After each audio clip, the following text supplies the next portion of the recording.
미켈란젤로의 아담의 창조를 세밀하게 분석해 살펴보는 시리즈 두 번째 영상 창조주편입니다. 너무나 많이 봤던 작품이라 새로운 것이 없을 것 같죠? 기존에 알고 계신 내용과 비교해 보시기 바랍니다. 이번 시리즈 시청으로 더욱 풍성한 내용을 만나실 것입니다. 좋아요, 구독과 함께 그림 여행에 동행해 주시고 맞춤 설정으로 다음 영상 소식을 곧 받아보시기 바랍니다. 그럼 내 집은 미술관 지금 시작합니다. 오른쪽에 창조주 하나님이 있습니다. 왼쪽에 홀로 있는 아담과는 달리 많은 인물들이 함께 등장합니다. 그의 오른손으로는 인간 창조를 명령하시고 왼팔로는 등장인물을 안고 있으며 돕는 천사들과 함께한 구성입니다. 바로 이 오른쪽 부분에 여러 가지 해석이 가능한 인물과 상징들이 있습니다. 여러 궁금한 주제가 있지만 오늘은 몸과 색채에 대해 언급해 보려 합니다. 미켈란젤로의 아담의 창조에서 아담과 창조주 하나님의 몸과 색채를 비교 분석하는 것은 이 작품의 깊은 의미를 이해하는 데 매우 중요합니다. 포즈에 관한 주제인데요. 먼저 아담부터 보겠습니다. 아담은 팔의 의지에 거의 무기력하게 기대어 있으며 왼팔을 겨우 들어올리고 있는 형상입니다. 그의 몸은 아직 완전히 깨어나지 않은 상태처럼 보입니다. 창조된 후에 생명이 완전히 활동하기 직전에 나른하고 수동적인 상태 같아 보입니다. 이런 묘사는 인간의 유한성, 불완전함, 그리고 신의 생명력 없이는 존재할 수 없는 의존성을 상징하는가라고 생각해 봅니다. 다음 기회에 설명드리겠지만 이 해석에는 매우 치명적인 단점이 있습니다. 오른편에 하나님을 볼까요? 아담과는 포즈가 전혀 다르죠? 창조주 하나님은 역동적으로 움직이며 천사들과 한 인물을 감싸 안은 채 솟아오르는 듯한 자세를 취하고 있습니다. 오른팔을 강력하게 뻗어 아담에게 생명을 창조하려는 의지가 뚜렷하며 그의 팔의 힘은 아담의 나른한 팔과 대조를 이룹니다. 수동적이며 정적인 아담의 자세와는 달리 하나님이 비상하는 이 포즈는 절대적인 권능, 창조 에너지의 넘침, 그리고 주도적인 역할로 해석됩니다. 비상하는 가운데서도 한쪽 무릎을 굽혀 콘트라포스트 같은 자세를 취했습니다. 정말 아름다우면서도 힘이 넘치는 포즈입니다. 나른한 표정의 아담의 몸을 보겠습니다. 미켈란젤로는 아담의 몸을 완벽한 해부학적 지식을 바탕으로 묘사했습니다. 탄탄하지만 완전히 활성화되지 않은 근육의 저 표현은 인간 신체의 아름다움과 잠재력을 보여주면서도 뭔가 부족한 상태처럼 묘사되어 있습니다. 고전 그리스 로마 조각의 영향을 받아 이상적인 인간 육체의 아름다움을 구현했지만 동시에 연약함이 내포된 특이한 몸의 표현입니다. 회화사에서 불가사의한 표현 중의 하나이지만 오른쪽 인물들과 연결해서 해석하면 설명되는 부분이 있습니다. 이번엔 하나님을 볼까요? 하나님은 의상으로 몸의 근육을 가렸지만 아담보다 더 역동적이고 강력한 힘이 느껴집니다. 그렇죠? 풍부한 옷주름으로 인해 직접적인 근육 묘사는 제한적이지만 옷 아래로 느껴지는 팽팽한 긴장감과 거대한 스케일은 신적인 힘의 소유자임을 알립니다. 관객들에게 인간의 한계를 초월하는 창조주를 상상케 합니다. 이번 주제는 일반인이 잘 생각하지 않는 시선에 관한 것입니다. 대부분의 시청자들이 두 손가락에 몰입하기 때문인데요. 다양한 주제로 살펴보시기 바랍니다. 아담의 시선부터 보겠습니다. 아담의 시선은 약간 위를 향하고 있으며 아직 명확한 의지가 없는 듯한 표정입니다. 이런 모습이 인간의 본능적 입모습일까 하는 의문이 일어납니다. 반면에 하나님의 시선은 아담에게 고정되어 있으며 강렬한 생명 탄생의 의지와 사랑을 담고 있습니다. 이런 힘있는 시선은 창조주가 피조물인 인간에게 깊이 관여하고 생명을 부여하려는 적극적인 의지로 보입니다.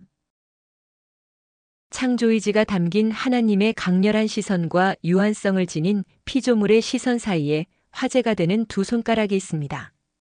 긴장감을 일으키며 미술사에서 절정의 순간으로 기억되는 이 손가락의 묘사는 두 인물의 시선을 대변하는 것 같습니다. 시선을 주제로 살펴본 내용인데 손가락이 기억에 남네요. 두 인물의 시선과 손가락. 같은 의미가 담겨 있지 않나요? 화가는 색으로 메시지를 전합니다. 특히 중세 전후의 기독교 미술에서는 이러한 경향이 뚜렷합니다. 그림 속 아담과 하나님의 색채는 서로 대조를 이루며 두 인물의 본질적인 차이를 드러냅니다. 이 그림에서 색채를 살펴보려고 하면 화가가 참 영리하다는 생각을 하게 됩니다. 아담은 맨몸으로 하나님은 의상을 입은 몸으로 등장시켰기 때문입니다. 이런 묘사는 두 인물의 특징을 가장 잘 나타낼 수 있는 방법이 된다고 생각합니다. 한번 살펴볼까요? 아담의 색채부터 살펴보겠습니다. 아담의 색채는 곧 몸의 색채입니다. 그렇죠? 기막히게 빛과 어둠을 활용해 아담의 피부색을 황갈색이나 흑빛에 가깝게 묘사했습니다.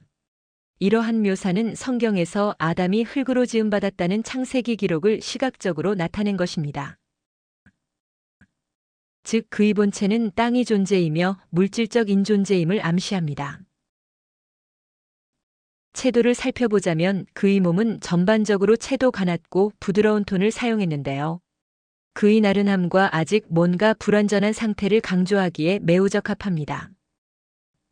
그림자 부분은 더욱 어둡고 깊은 흑색을 띠어 그의 창조의 원시적인 상태를 부각시킵니다. 주변 의색과 연관시켜 살펴볼 필요도 있는데요. 그의 주변 환경이 바위나 풀이색조와 유사하죠? 이런 연관성은 그가 아직 자연의 일부로서 땅에 속해 있음을 보여준다고 이해할 수 있겠습니다. 한마디로 그의 몸은 땅의 흙과 연관성이 있음을 강하게 전달합니다.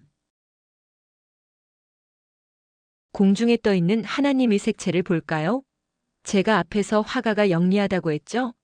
하나님이라는 정체성이 담긴 연한 청록색과 적색을 나타내기 위해 의상과 천과 배경을 활용했습니다. 창조주를 감싼 붉은색 타원형 배경과 그의 의상을 보십시오. 배경은 짙은 붉은색이며 옷은 밝은 분홍색입니다. 공중을 상징하는 벽면은 흰색을 띠면서도 하늘을 상징하는 연한 청색을 발견할 수 있습니다. 인물들을 에워싼 적색 타원형은 이어지는 시리즈에서 따로 다룰 예정입니다. 바가지 모양으로 인물들을 담고 있는 적색 타원형의 재료는 비행할 때 바람에 날리기 쉬운 천입니다. 여러 인물들을 에워싼 강렬한 이 타원형 붉은색 천은 사랑, 생명, 에너지, 권능 등의 단어를 떠올릴 수 있습니다. 아담에게 생명을 불어넣는 신의 활력과 창조 사역을 위한 열정의 시각적 표현으로 이해합니다. 또한 중요한 기독교 도상 의색인 생명의피를 연상시키기도 합니다. 붉은색 천 주위의 공간을 볼까요? 환한 배경색인 옅은 푸른색의 하늘은 넓은 이미지를 활용한 영원함, 깊은 지혜, 전능자의 공간 등을 상징합니다. 하나님이 물질계를 넘어선 영적인 존재임을 나타냅니다. 아담의 주위를 에워싼 물질계와 비교해 보시면 이해할 수 있습니다. 하나님 영역의 밝은 색이 전체 배경으로 사용된 것은 창조주의 존재와 관련이 깊다고 보는데요. 아담의 주위 배경과 비교했을 때 하나님 편의 색은 밝고 생동감 넘치는 채도를 가지고 있습니다. 이러한 색채는 하나님의 존재가 물질적인 것 이상의 영적이고 초월적 인빛과 에너지로 가득 차 있음을 시사합니다. 몸과 색채라는 주제를 요약해보면 다음과 같습니다. 아담의 몸과 색채는 흙으로 빚어진 존재라는 창조된 피조물의 유한하고 물질적인 인간의 존재를 상징한다고 해석됩니다. 그리고 의문스러운 나른함의 표현은 치명적인 해석의 문제에 봉착하게 되는데요. 일단 일반적인 해석을 해보자면 다음과 같습니다. 스스로 완전성을 갖출 수 없는 피조물의 한계적 표현으로서 신의 생명력에 의지할 수밖에 없는 불완전한 존재의 상징으로 이해합니다. 반면에 하나님의 몸과 색채는 무한하고 영적인 창조주, 즉 생명을 불어넣는 활기찬 에너지와 절대적인 권능을 지닌 분임을 상징합니다. 이러한 극명한 대비는 미켈란젤로가 인간의 창조와 신의 위대함을 얼마나 심오하게 표현하고자 했는지를 알게 합니다. 아담의 손가락과 하나님의 손가락이 맞닿는 순간 흑빛의 인간에게 신성의 활기찬 색채와 에너지가 전달되는 시각적 서사라고 할 수 있겠습니다. 기대감이라는 마지막 주제를 살펴보며 이번 그림 여행을 마치겠습니다. 먼저 창조주 하나님을 볼까요? 창조주의 강한 힘이 느껴지죠? 인간 경험에서 오는 노련함을 느낄 수 있도록 산전수전다 겪은 백발 인호인으로 등장시켰습니다. 그의 비상하는 모습을 강조하기 위해 아래에 있는 붉은색 천이 펄럭입니다. 이 같은 구성이 속도감을 만드는데요. 비상하며 창조에 집중하는 이런 모습은 자신의 형상대로 창조된 인간에 대한 기대감으로 해석합니다. 어떻게 이렇게 확신할 수 있을까요? 매우 중요한 단서가 있습니다. 창조주의 마음을 기록한 증거 때문입니다.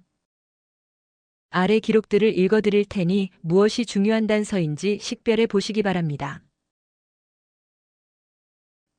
낮과 밤을 주관하게 하시고 빛과 어둠을 나뉘게 하시니 하나님이 보시기에 좋았더라.